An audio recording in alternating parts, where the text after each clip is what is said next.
morning. Kapatan tayo, di Bible tayo, Genesis. We're still in the Old Testament. Genesis 1. Medyo ating book na ito'y actually our story focuses on chapter 35 hanggang chapter 50. All about Joseph. So, basahan tayo. Ito'y chapter 41 in the Genesis.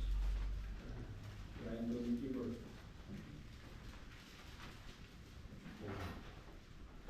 So, manipod verse 1 hanggang the last verse. Let us read it all together once again. Beginning verse 1, go. And it came to pass then from years that Pharaoh dreamed. Behold, he stood by the river.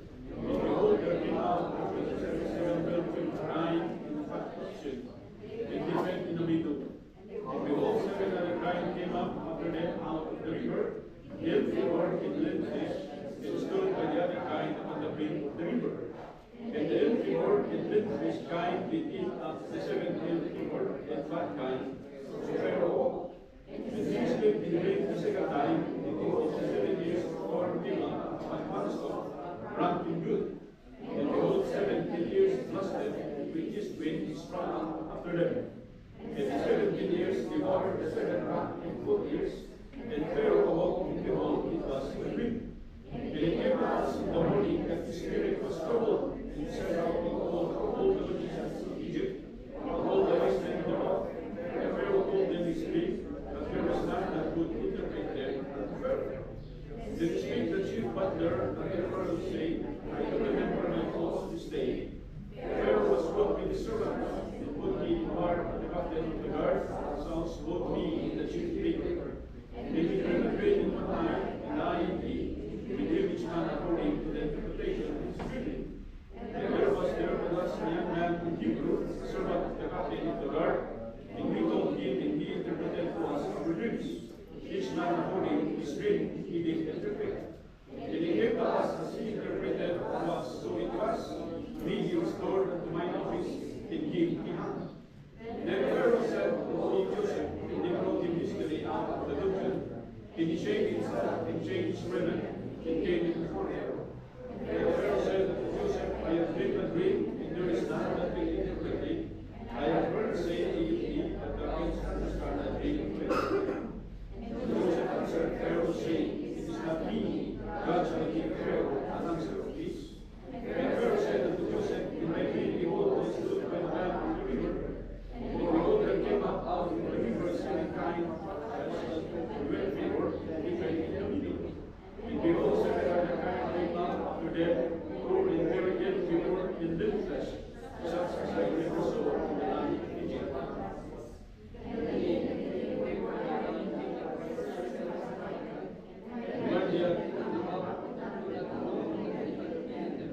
But there was still ill favored in the beginning, so I awoke.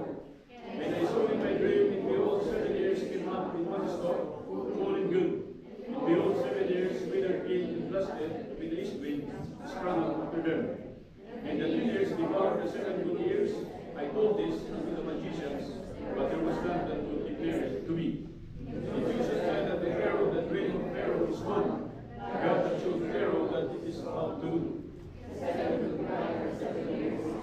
Alright.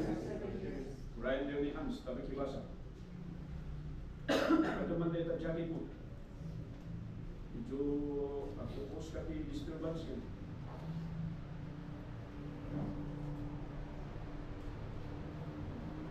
No, ano mga kaya na makibasa, I think you didn't know how makibasa ka. Ano yung first tayo? 36? So altogether in verse 26, the 7 good kind are 7 years, and the 7 good years are 7 years, the British month. And the 17 and ill-favored kind that came up after them are 7 years, and the 7 years lusted with the east wind shall be 7 years of famine. This is the things which I have spoken unto Pharaoh, what God is about to do, showing unto Pharaoh. Behold, there came 7 years with plenty throughout all the land of Egypt, and there shall arise after them 7 years of famine,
of his neck, and he made him ride in his chariot which he had. And he cried for him after me, and he made him ruler over the land of Egypt.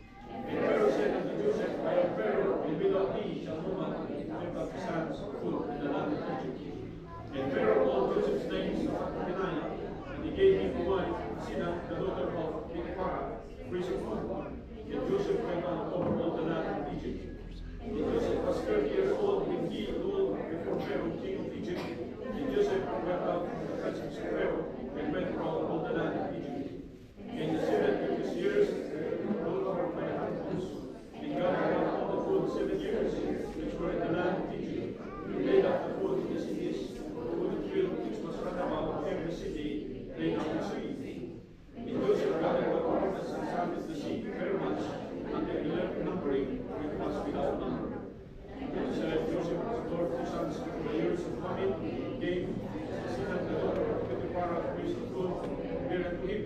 Joseph called the name of the first son, saying, God has made me broken all my poor, all my father's houses. And he left the second called him Ephraim. God has caused me to be fruitful in the land of my flesh. And the 7 years of plenteousness that was in the land of Egypt were ended.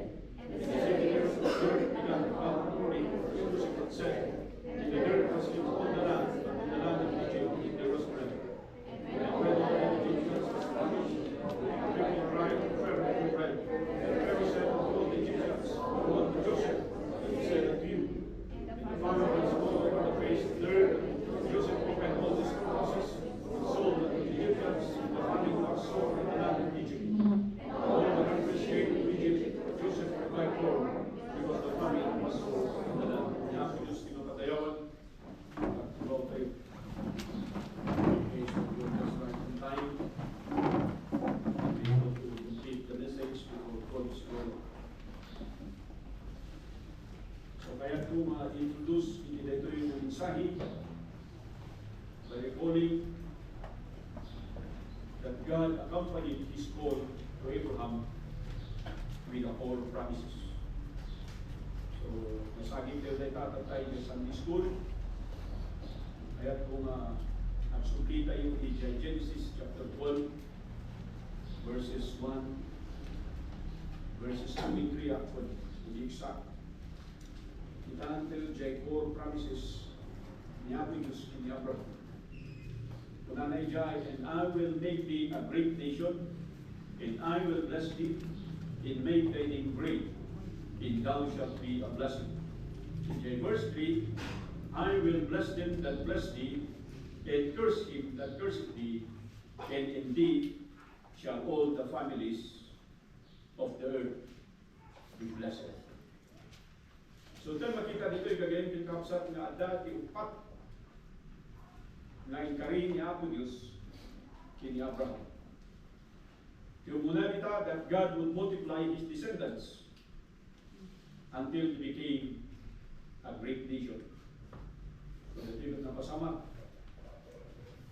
after manapan na dito yung kapututan ni Jacob in Egypt. And then second, that God would bless him. So dito hindi may sana may kari, hindi may sana tao, but answer na jay call wino ayat ni Apo Diyos, at jay nakapasurot na blessing ni Diyos. Nasabay ko matunggal may sakara tayo, but dito ko maiti kalikabuman kung biro kong tayo. And then third, that God would make His name great. So naiduma jay i-bless da ka ni Apo Diyos, kung naiduma jay aramidan da ka nga great, wino popular, wino may isa nga kunatay jay nga pabulidan, hindi nasayaan nga damag. So that is the third part of the fourfold core of the promises. So ito'y kumpat ka kunana dito that God would make Abraham a blessing. Hindi lang siya i-bless siya ng Panginoon, pero magiging blessing siya. Kaya dito dahil itinagrigat nga raminon, hindi may sana naman. When God blesses you, do not ever forget to be a blessing also. At ito iti nakakaldang problema iti simbahan kata. Sabi niya dito that God will bless those who blesses Abraham and Israel in particular, and God will curse those who curses His people. So gagayon din sa tayo makita nga nagagida nga kari kat adan nga matuntungpal ikidaytoy nga chapter ng tayo binasa. Therefore, the book of Genesis traces the fulfillment of these promises through the chosen lines of Abraham's descendants, to Isaac, to Jacob, and now among Jacob's sons, particularly to Joseph. So amo tayo nga ni Joseph kat isu iti inauna nga putot ni Jacob kini Rachel. So nabayag nga nag-anak ni Rachel. So nga tinaguna nga nag-anak nagituputot kat tagay ni Leah santo lagi ito yung natagay midwife, the midwife. So tayo makita dito yung kakabsat that it is on Joseph that God directly fulfills His promise to bless the nation through his descendant. Apay ayan, tayo binasa dito chapter 41 na kunanay jay nga gapu umay iti bisin iti sangalubungan ket iti Egypt iti ayan lang iti makan isu nga ijay dalang nga mabalin nga makaala iti makan. And the very person to spearhead iti kuna tayo nga food distribution is none other than Joseph, one of the descendants of Abraham. So once again, let us take a closer study about Joseph. So kung kada kayo, nagbalin na ito yung play, dapat na binaster ka inagal, nagindi na young people, kag naawatan tayo kumaan sa istorya. No, in that story, ada iti, makita tayo nga nagmamayat, nga lesson kuma, na isu iti, doon tayo makita. So kung tayo, since Joseph was the firstborn of Jacob to his beloved Rachel, the rest of his brothers were of a different mother, except of course for Benjamin. So matagin dito yung istorya, wala iti eksakto nga kapsat ni Joseph, may isa lang actually ni Benjamin. And the rest were, kung natin dyan na half-brothers na. So kung natin gagayin yung kapsat, lubasan tayo dito yung chapter 41, kat may papan iti tagtagino. Na-introduce ni Joseph in the earlier part of the scripture, chapter 35, hanggang na chapter 37, babayin iti tagtagino. So ang mga mono, kada pa lang kada kayo ang tagtagino. Kada ka rin. So awanin niya, anan nga uso, tinawag tayo. Numadagat ang tagtagino kada tayo, di kangayon na, di kulat na, di matintinag ka, hindi hanggang nga dumandagon yung makatinaga, only to, bumamo ka tayo, nabanong ka, makainom ka. Dapat naging tagtagino,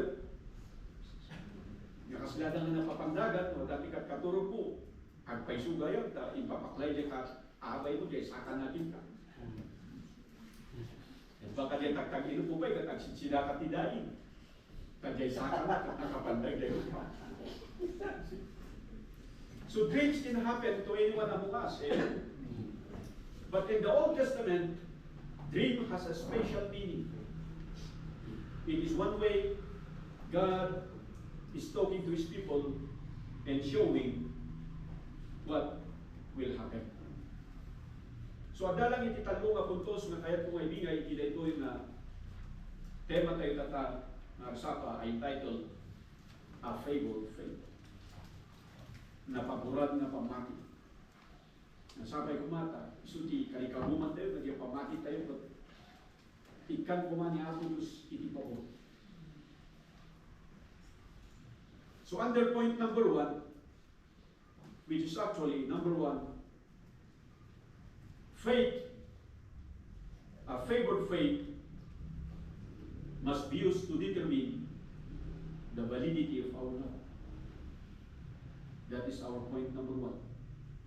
The validity of our love. So kaya kung may challenge na kayo ngayong people, saan sa'yo yung masayanan, iti ayat yun.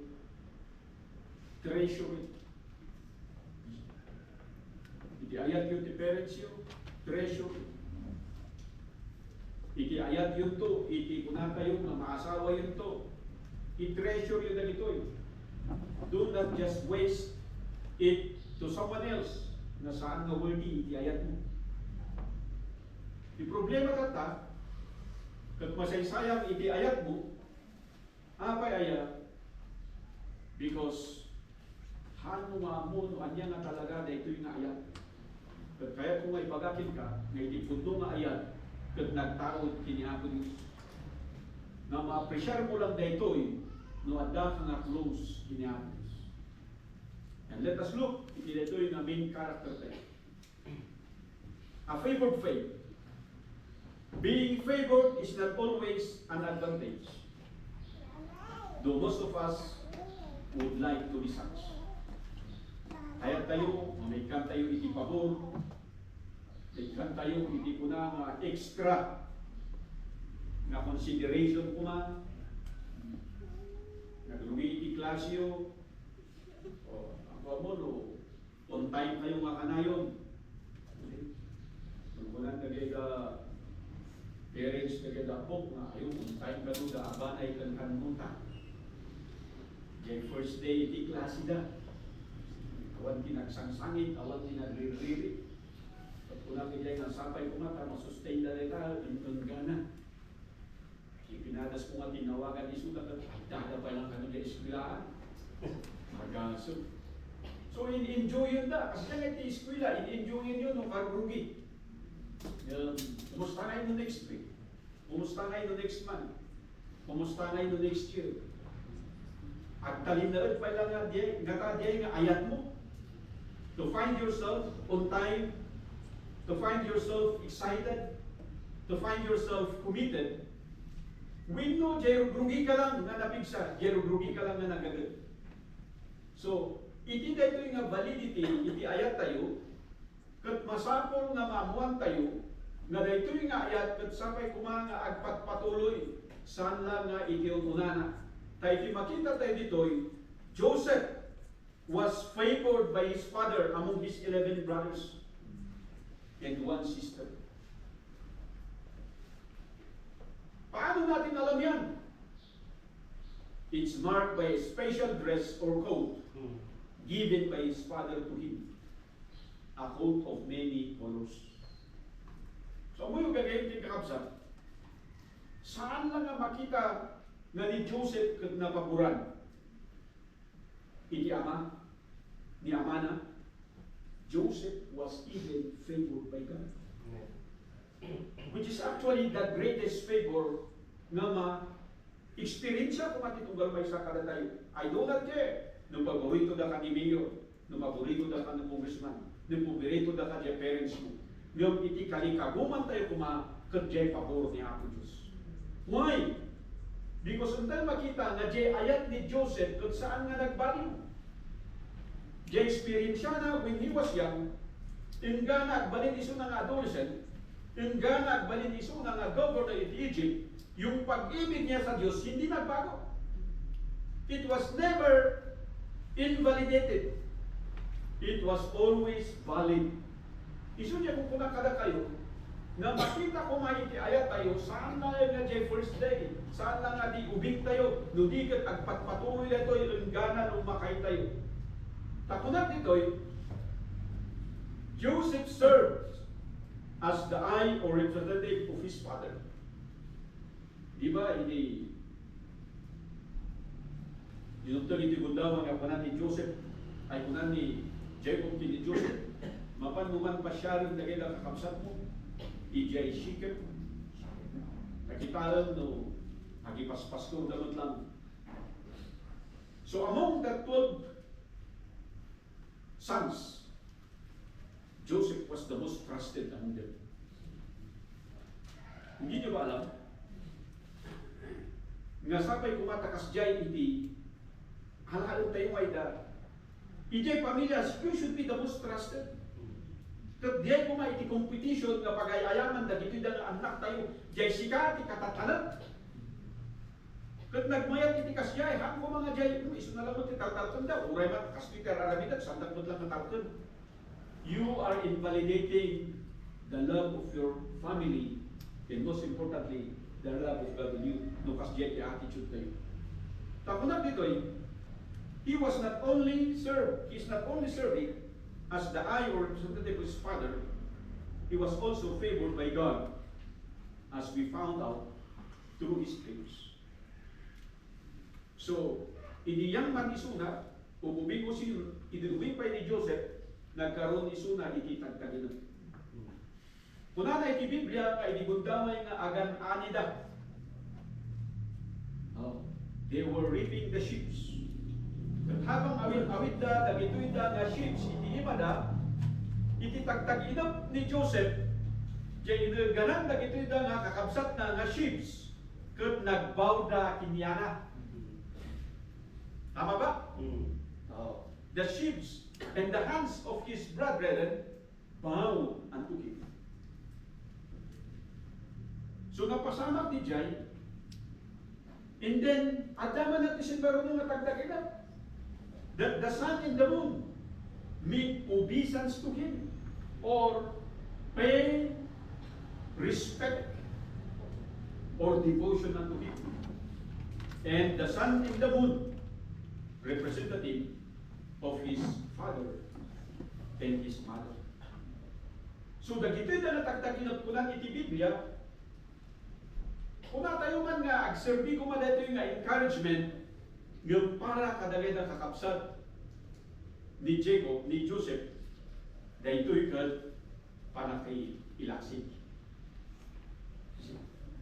So kunak ditoy, haan nga amin kat maragsakan nung mablesan kayo? Saan nga amin nga maragsakan nung graduate kayo yung people? Aday di ka batsyo, masasar nung graduate ka? Saan nga amin nga maragsakan nung may promote ka? Saan nga amin nga maragsakan nung mayat iti production mo, iti apit mo, iti tarakan mo? Adda nga adda, iti pangit, iti namnam na. And the worst, kapsat mo pa yun, kapamilyaan pa yun, kapamatiyan pa yun. So listen carefully. Being favored may result in betrayal.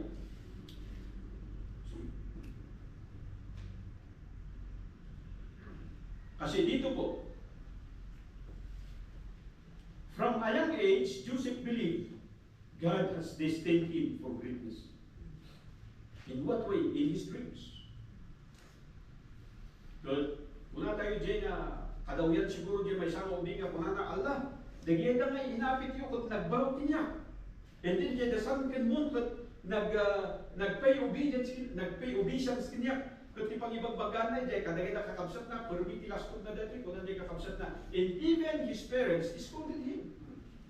Nung kuna na dyan na, they watch carefully how this son grows up. Binantayan na iti behavior ni Joseph, iti attitude na. And the Bible did never mention anything negative against Joseph. Amen. His love was validated by his behavior, by his character.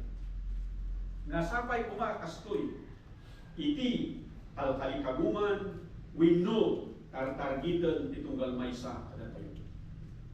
Kaya sabi ko rito, while tending their flocks, his brothers plotted to kill him. Sabi ko rito, from Joseph's point of view, yung kanyang panalangin were evidence of divine blessing. Para sa kaisipan ni Joseph, this is a divine blessing. This is a divine favor. Pero para sa kanyang mga kapatid, it is an unfair privilege it is injustice for them. Are you following? Habang may isang pinagpapala para sa isang tao o sa ibang tao na iba yung kanilang isipan, sila ay may tinatanim na masamang ugali. Ito po yung nakakatakot. Kasi kaya they plotted to kill him. Rather than killing him, nag-usap-usap sila and they threw him in the pit. At alam niyo ba yung pit doon, it is not yung katulad ng pit na kinuhukay natin na mababa lang. The minimum depth of pit the minimum depth of pit is 8 feet or more. In most cases, nag-average lang yung 12 feet. Bakit po ba? Because that is supposedly to catch yung animal na mga-atake iti sheep. Kat amuyo, supposedly para ti animal kumadijay, nang dagito'y na nakakabsat na nga panat karon sa bali ti panunot da inalada ni Joseph kat inbeleng da ijay pit. Pamuyo gagayong kigabsan, no umay iti pabor niya ako Diyos ka, saan nga amin kat baragsakan. Ada iti kayat na nga magdadaan kat siya. Nung kayat ko nga, i-encourage itong galmaysa, na sapay kuma, nunugteng banday ka nga magdaway, ag-remain na ta dyan, ayat mo, pantalan mo kiniapos, saan tupay man nagbay. Kasi sabi ko rito, he was thrown into the pit and later sold him as a slave to the traveling Ishmaelite merchants. Pagkatapos niyan, itong mga merchants na ito, pinagbili din siya doon, bininta siya sa Egypt, di ba? At yung nakabili sa kanya ay si Potiphar, one of the officers of Pharaoh. So dito'y gagayong din kaabsat. Unknown to Joseph, his brothers also made an evil report. Hindi na alam ni Joseph yun.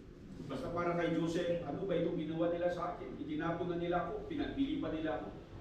Kung kikitaan nyo, iti niya behind the scene, siguro, at pukpukaw ni Suna, apay kararamin niyo dito, agpakpakahas si Suna, but his shouting, his begging, and his crying was not heard. Gadumtang ito kung daway nga dagay katatao nga kunam nga mangkayat mang suportakin ka, di will abandon you. And that's the sad part. But actually, it is also a warning that in the last days, even your families will become your enemies in the last day before the coming of the Lord Jesus Christ. Nung sampay ko man, jay ayat mo para kiniapos, jay ayat mo para itsimbahan, jay ayat mo para iti pamilya, jay ayat mo para iti ministry, kung saan tupay man na tulog-tunday ka. In all these setbacks in life, Joseph's love for his brothers and his family never diminished. Sabi ko sa inyo, hindi alam ni Joseph na yung kanyang mga kapatid ay naglangsot, nagsinungaling sa kanyang tatay at sinabi nila na patay na si Joseph. Amen? What a sad news. Katamuyo, kunada pa ijay, awan jay bagina, it was torn up by beasts. Kasi yung damit lang niya na may multicolor, yun lang yung dinala, pagkatapos nilagyan ng dugo. At kung makita yung itirik na iti may isang ama na mapukawan, iti paborito ng anak, kunada ijay, awit ko na ito, yung danag ko, kun rigat ko, kun dusak, yung gana mapanak iti tanong. Kasi kaya itirik na iti ama, na makita mapanasam nga da kadagay da maysa kadagay da anak mo iti mapukaw kung saan mo pa nga makita iti bangkay saan mo pa nga may bantay. Are you following? So ganito po ito. Hindi pa rin nagbago kahit ganito yung ginawa sa kanila ng kanyang mga kapatid at ng kanyang pamilya. It is easy and reasonable that Joseph could hate his brothers and even his parents. Kasi wala nang makita dito na ginanap siya kasi sinabi nga na patay na siya eh. So umiyak na lang yung tatay, umiyak na lang yung nanay. Tinanggap na lang nila na he was torn into pieces by beasts. Amen. Pero para kay Joseph, buhay na buhay siya, pero bakit hindi ako hinanap? Hindi siya nagtanim ng anumang galit sa kanyang magulang. Sabi ko rito, it is easy and reasonable that Joseph may hate his brothers and even his parents as most individual, even so-called Christians do, to look for someone to blame. Ganyan ang buhay natin. Pag hindi naging maganda yung nangyayari sa ating buhay-buhay, naghahanap tayo kung sino yung ating i-blame. No sinuti mapasulan tayo, no sinuti may gapo. Nung kini Joseph awan iti makita na kasyan. Kat akas maysa nga karit kada tayo iti dito nga point number 1. If all of us could only understand what love is, we should have been a better person back then. Kung naintindihan lang natin nung una pa kung ano talaga ang pag-ibig, na ito pala ay katulad ng pag-ibig ng Diyos, mas naging mabuti siguro tayong tao nung una pa. We could have been a better believer in the early days of our Christian life. We could have been a better member. We could have been a better sons or daughters.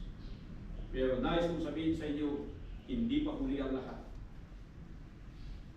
To encourage you people, you need to determine the validity of your love. Is it valid in God's eyes? Or only in your own terms? Pupunta tayo sa point number 2. So we had already knew that his brothers lied to their parents. Sabi ko rito, this lie brought a weakening and deteriorating ability to Jacob. Kasi nung makita tayo, describe in the Biblia through the narratives, na naging mahina siya, parang napakabilis ng kanyang pagtanda. Kasi nawala yung lakas niya, at yung lakas niya ngayon ay si Joseph. Kasi gaya ni tinig na, iti may sangaman, o dati favorite son mo, nga bigla nga mapunta. And we find that out. Jacob mourned for him. Yet, sabi ng Bible, that he will take his mourning to the grave. Bakit natin masasabi ito? Kasi nung nagkaroon ng pagkakataon yung kanilang mga anak na muling babalik sa Egypt para kumuha ng pagkain, anong sabi ni Joseph na hindi nila kilala? Awitan niyo dito ay jayaanin niyo na may isa. Nung kanya, tipunan ni Jacob kinyada, ayun ka ba? Napukaw na garo dyan may isa nga anak ko. Kaya yung may naalayan, dahil yung may isa. Anyan dun nga hindi. Ladawan ko kas may isa nga ama. Nga magpukaw, itiduwa ang anak ko. At doon natin nakita yung maturity na magkakapatid. Each one of them made their promise na hindi kailangan magyayari yan. Alam niyo mga kaibigan, only when we have done so great sin that we can realize how sinful we are. Pero mayroong mga tao that have committed the most grievous sin and yet they cannot see that they are sinful in the sight of God. They still say, they still claim that they are holy, that they are righteous. Kaya kung itahan tayo dito yung kapsa. This is a wonderful lesson for us parents, especially for us fathers. Why? Because if we cannot even protect and provide safety, growth, and maturity for our children, we have failed as a father. So next week, next Sunday, is a Father's Sunday. Sana makapag-impita tayo ng mga tatay. Mag-meeting tayo mamaya pagkatapos dito. Now, here comes Potiphar's house. Bakit po? So pagkatapos ng mga experience na ito, Joseph was bought by Potiphar. And he is now 17 years old. The Bible records that he is 17 years old when he served under Potiphar. When he was released in prison, he is 30 years old. So kung titingnan natin yung space, how much years he had to wait for the fulfillment of God's promise is 13 years. Pero mga Kristiyano ngayon, hindi tayo makapaghintay. Gusto kagad natin, andyan yung sagot ng ating panalangin. Andyan kagad yung pabor ng Panginoon. Nang kaya't ko nang taypitaan nito eh. In Egypt, Joseph was purchased by Potiphar, an officer of Pharaoh. So, as one of the slave or servants serving under Potiphar, alam niyo yung sabi ng Biblia dito? Naobserbaran ni Potiphar iti integridad kang commitment ni Joseph. Iti character na was way above kadagay the characteristic iti dadto mga servants. Isu nga in-promote na isu na kat kunana, you will now take charge of my household. Anya dito na karit. Karit kada tayo kagayon kin kabsat.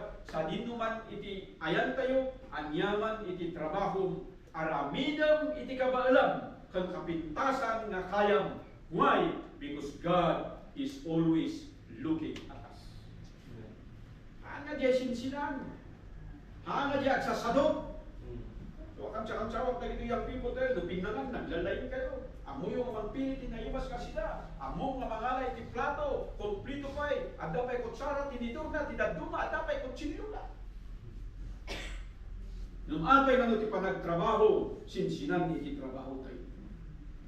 Panagsagad, I was actually teaching, nagito yung junior kids tayo. Pasto iti agsagad, saan nga may taytayat, kita nyo ba't maunong. Nato pagsapigsa nga kasta, awat ti maunong mga tako, agsubli-subli lang dita. Tapno masingpa, tapno muda, kasto yung gayang iti aramid. Ni Joseph kasta iti attitude na. Isu nga na-observara dahil iti Potiphar, anya iti nakita na, he promoted Joseph. Amen. Sabi ko rito, but when Potiphar recognized Joseph's competence, he promoted him to be his steward. That is according to chapter 39, verse 4. In Joseph found grace in his sight, and he served him, and he made him overseer over his house, and all that he had to put into his hands. So grabe gagawin ko yung kapsat.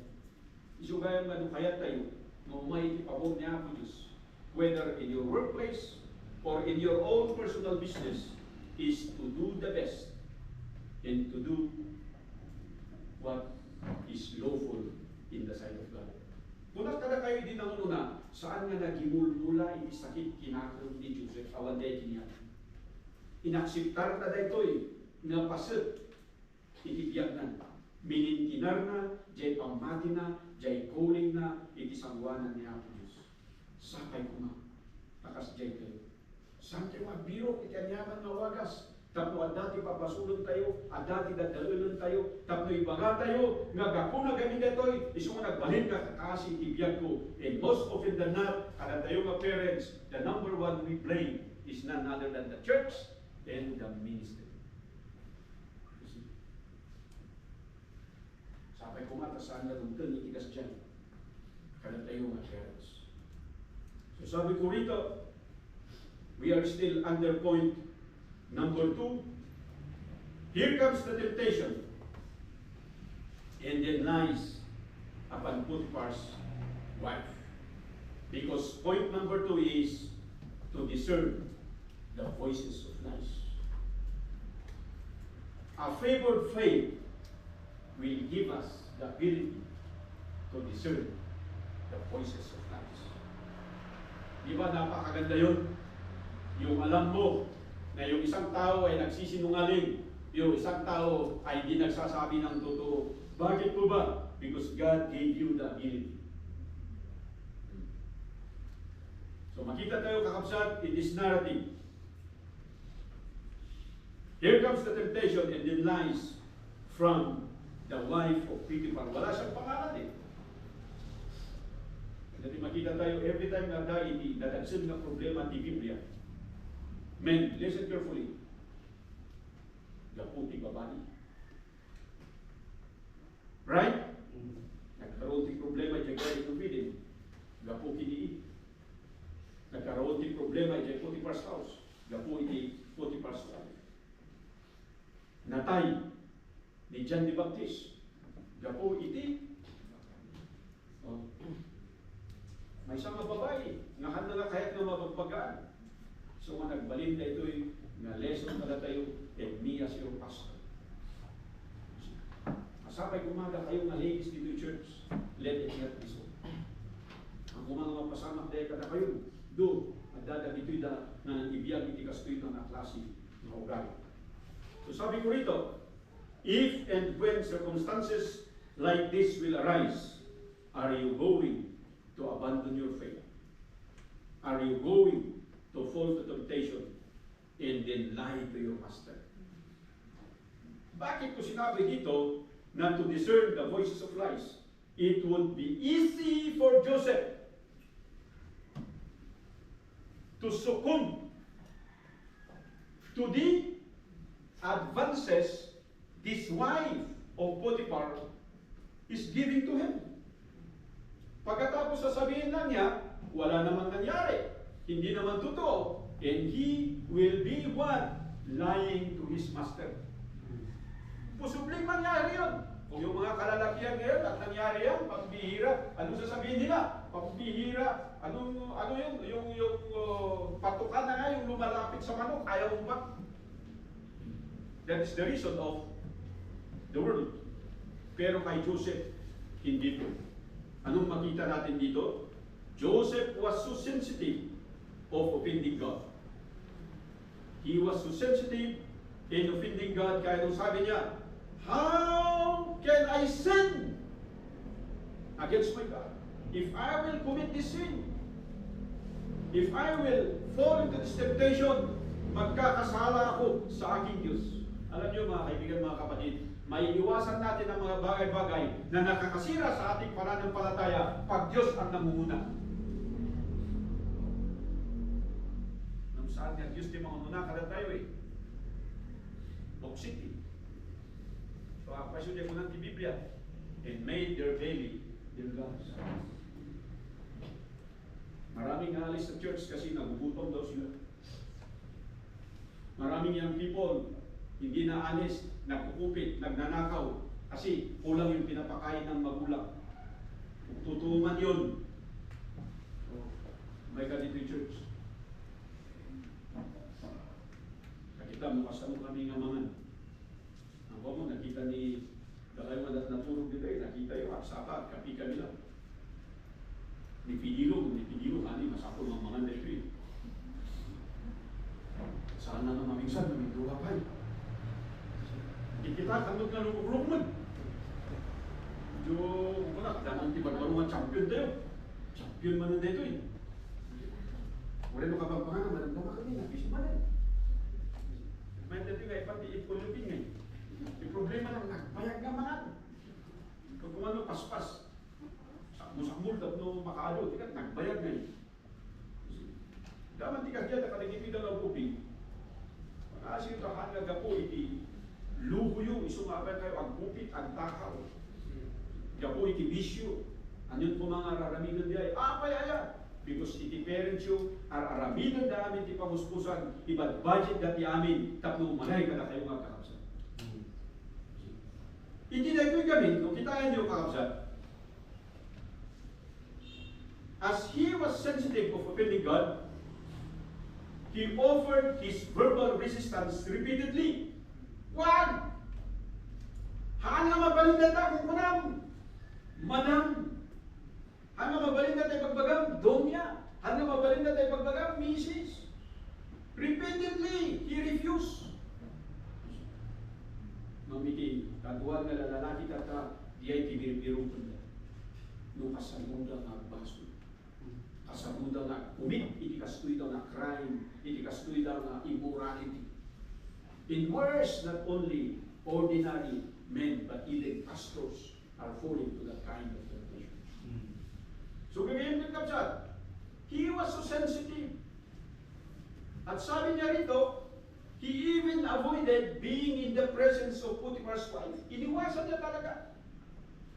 Hanggang kasla iti na doon mga igagagara daw. So dito'y gaya iti may sanga sikrito tapos saan tayo maagpason whether you are a female or male. Iwasan diya ibanag na mabalin na pagbasulan. Saan mo ibaga nga kayang? Amin nga nakaibaga na abakda. Diyan ko nagkaroon kada kayo, amin nga drunkard, saan da nga nagrugi, akas tumutuot, nagrugi data, iti paraman-raman. Amin nga chain smoker, handa nga nagrugi, nga may sanga kaha, nagrugi na gitada, iti sagkagay-sangay stick. And before you knew it, nadadalan, ibiyak ka, managbisyo ka. Kaya sabi ko rito, Joseph made the choice to flee than to yield and submit to temptation. In Genesis 39, verses 7 to 9, anong sabi niya dito? And it came to pass after these things that his master wife cast her eyes upon Joseph, and she said, lie with me. But he refused and said unto his master's wife, behold, my master, would it not what is with me in the house, if he had committed all that he had to my hand? There is none greater in this house than I, neither hath he kept back anything from me, but thee, because thou art his wife. How can I do this great wickedness and sin against my God? Hindi niya sinabi rito, and sin against Potiphar. The focus of Joseph is not the person. The focus of Joseph is his God. So, nakada kayo. Nati-focus kayo man katiya ko Diyos, ibaga, nagmayat man hindi taray, tibiyang kayo. Mapay nga naknuhan kayo, iladingin kang problema because it is not God, the focus of our life. The lesson, sabi ko rito, pero makikita niyo yung lies doon sa verse 9 hanggang verse 19 ng chapter 39, kung paano nagsinungaling yung kanyang misis. We do not have to go to the details kasi I only have 5 minutes to finish this message. Joseph's godliness did not spare him nor rescue him from false accusation. Yung kanyang pagiging mabuting tao, yung kanyang pagiging righteous, yung kanyang pagiging godly did not prevent him to be falsely accused. Are you following? Much to be in prison. Hindi dahilan sa godly siya ay hindi siya nabilanggo. Ano ang nangyari dito? Anong lesson natin dito? As this is common in any workplace, in any office, in any organization. Bakit workplace? Kasi nagtatrabaho siya doon sa bahay ni Potiphar.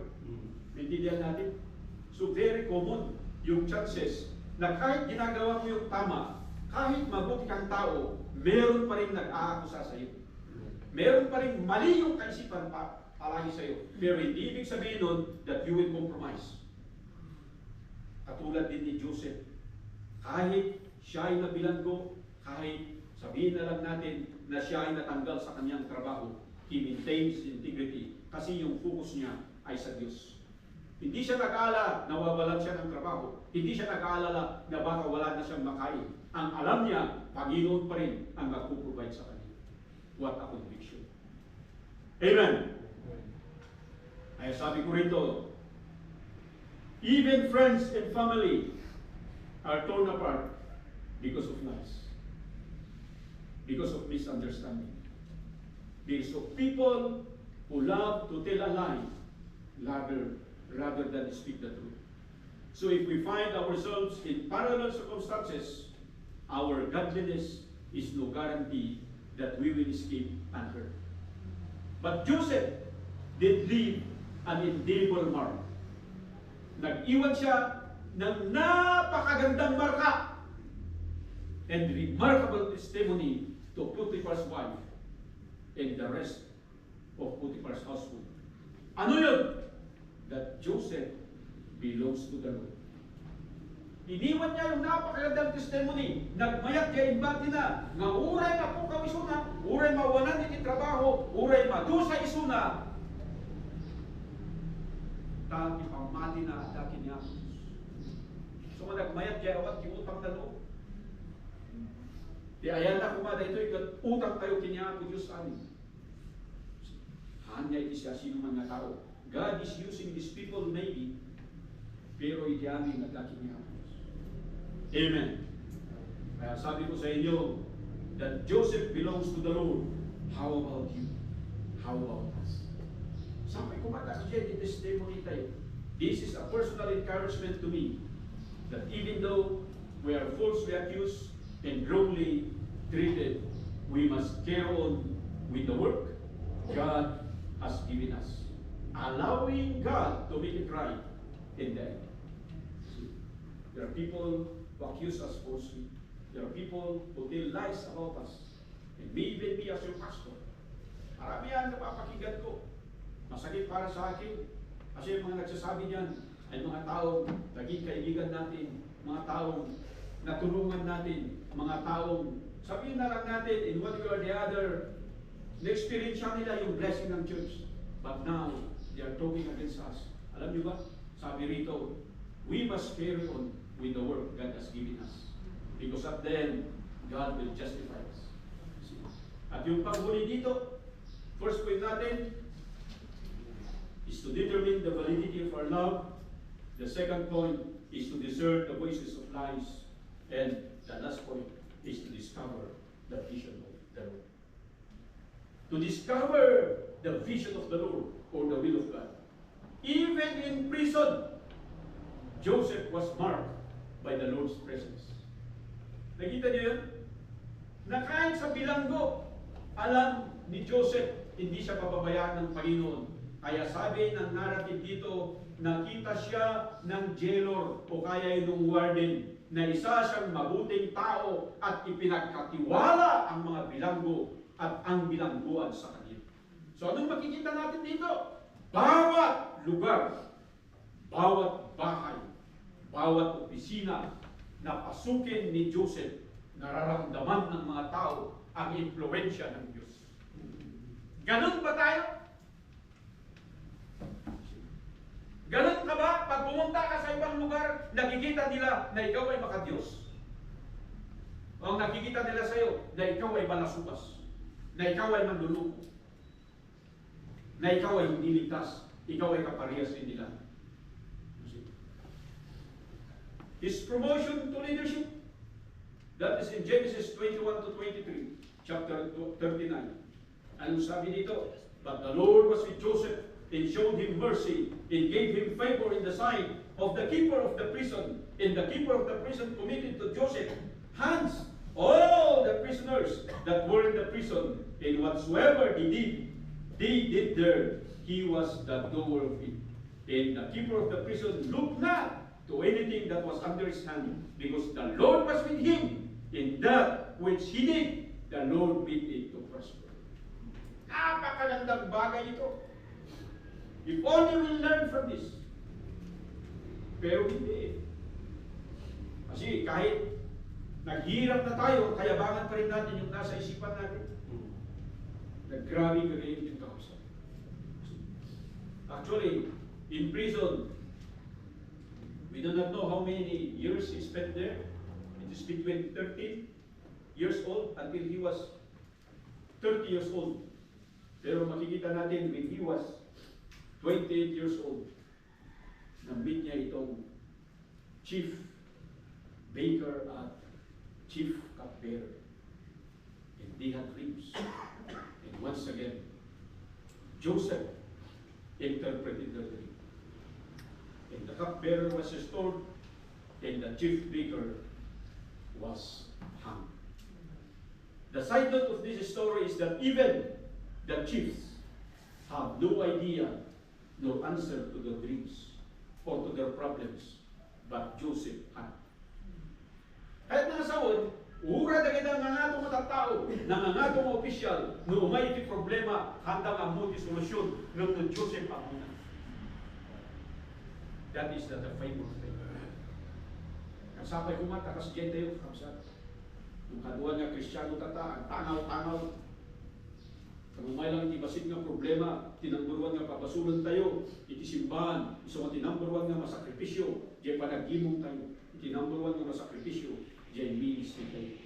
Though the cupbearer was restored to his former position, he ignorantly forgot about Joseph.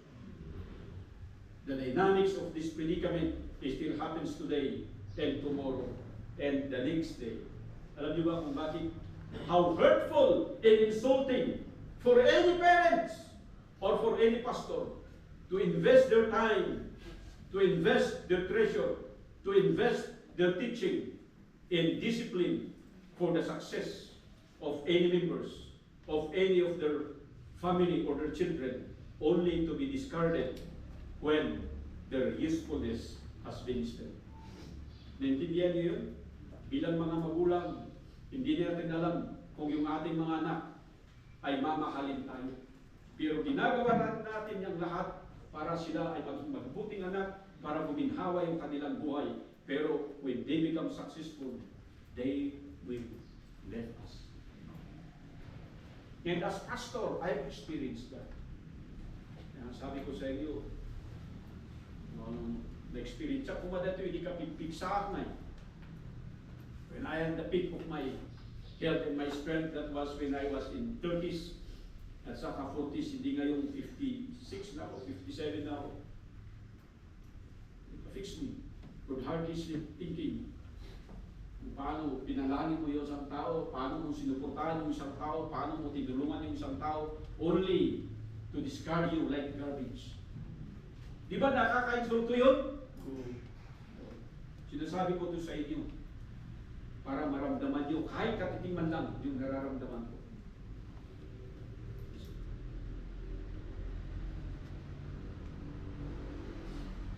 The lesson is this: we may have doubts of how our investment, of how we help and care in others may eventually benefit us or our church. We may question the character and motives of the person we help. They may request for prayer, they may ask for blessing, but must we stop doing good? Titigil ba tayo sa paggawa ng tama? Ang kasagutan ay nasa Galatians chapter 6 verse 10. As we have therefore opportunity, let us do good unto all men, especially unto them who are of the household of faith. Yan ang sabi ni Apostle Paul. Kaya kahit na ganun yung experience natin, ako bilang pastor ninyo, hindi ako titigil sa pagturo. Hindi ako titigil sa pagtitrain sa mga kabataan ito na balang araw, iiwanan din ako at hindi ako respetuhin bilang pastor. I will not stop. Why? Because you are not the focus of my ministry. It is God and my God alone. 2 more full years in prison when Joseph was finally released and went on to interpret the dream of Pharaoh in chapter 41 that led to his ascension as governor. Alam niyo, yung kanyang promotion, napakaganda eh.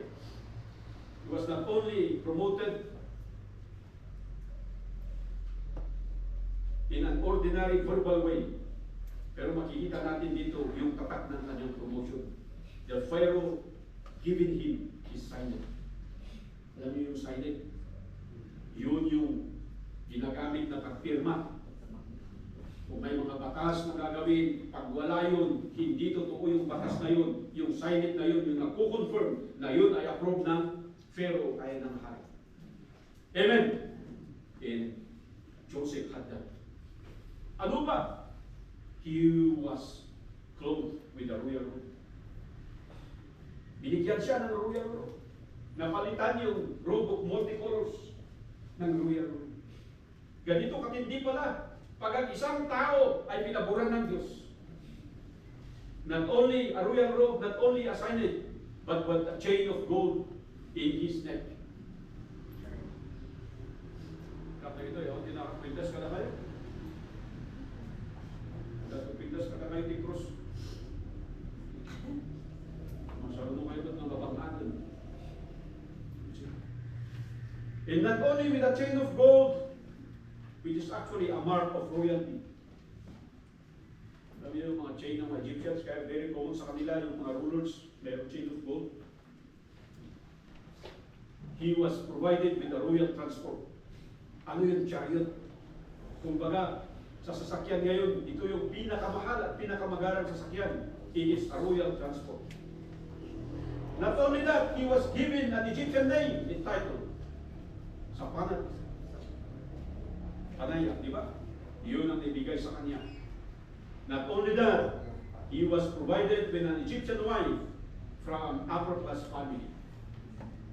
Maganda na yung posisyon niya, maganda na yung opisina niya, maganda yung damit niya, maganda yung gintong nasa kanya, hindi Louis Carat or Louis Speed. Maganda yung sasakyan niya, maganda pa yung misis niya. Oh. Halot, pero hindi halot. Hindi halot. Korea. Maganda yung misis niya. Kayo mga young people, pag nagpaka-faithful kayo sa Panginoon, maganda yung magiging misis ninyo. Pero pag maging unfaithful ka, ay bagatin ka. You will curse the day you get married.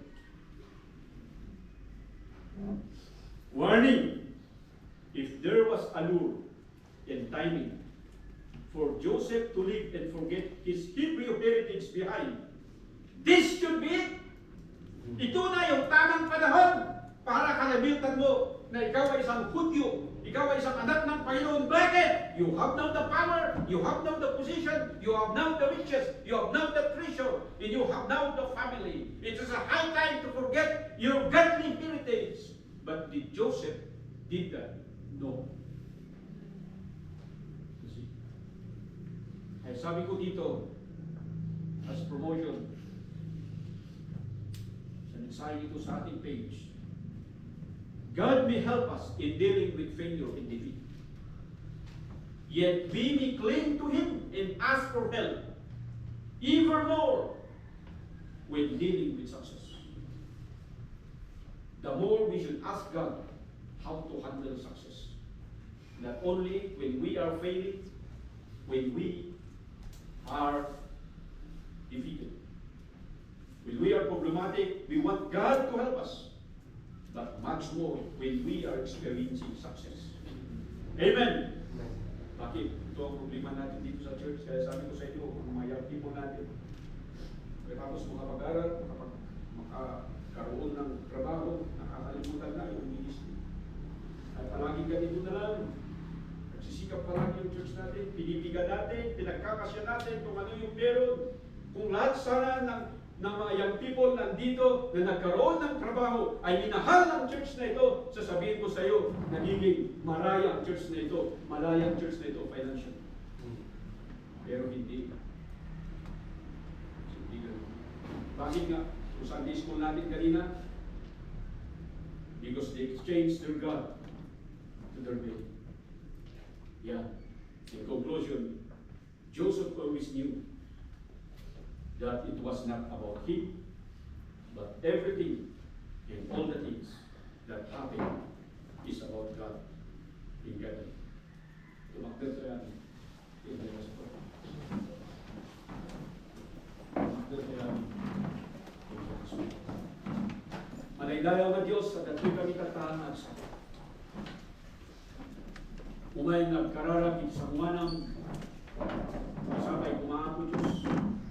Mapanasan nimat iti pabor iti pamati. Ibagpagami nga namati kami. Ang kastoy latang kami panagbiyan mo. Dito yapo Diyos na magdawal. Adalan ito'y dalang anak mo kami. Mura na ito'y bisita sa consideration mo. Masapay kumata, nunod na ni Kristo, as manubot na rin sa lahat, tawag sa lahat. Ang anak ito'y dalang membro, tinating na simbahan. Sa kasapulan, sa kasaanan mo. Kung saan kami kumang makalipat, no may tibanlig, asla kami kumakin ni Joseph. Masaan na nga naipatan. Masaan nga gapo ti abilidad mo. Saan nga gapo iti laing na. Saan nga gapo iti bilin na. No di kat gapo kasi. I pray, Father Lord, that you will invite your people today to pray for your throne of grace and mercy. Pawisan tayo tayo, hindi natin magundaway. Umay nagkararap niya na kaya tiyo kani ikipabotawin mo. Tuminto kayo niyo. A figure of faith. Kaan tayo nupudlo di ayatay. Ang tayo kumangay ayatay niya ako Diyos lumayat namin mapaspasan.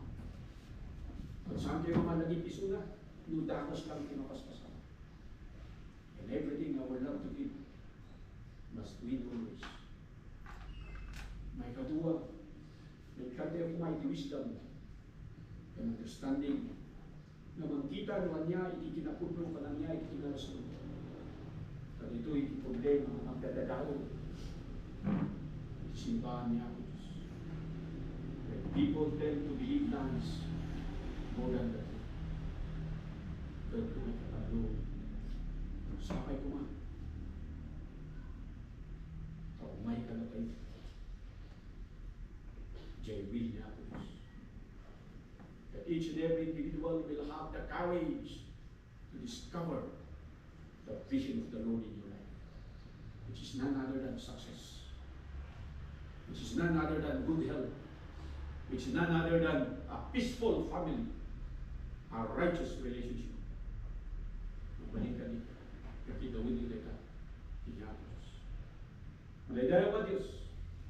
Pagkamanan ni Diyaman. Pagserbi na ito yung na-reminder ka kami. Nasabay ko na.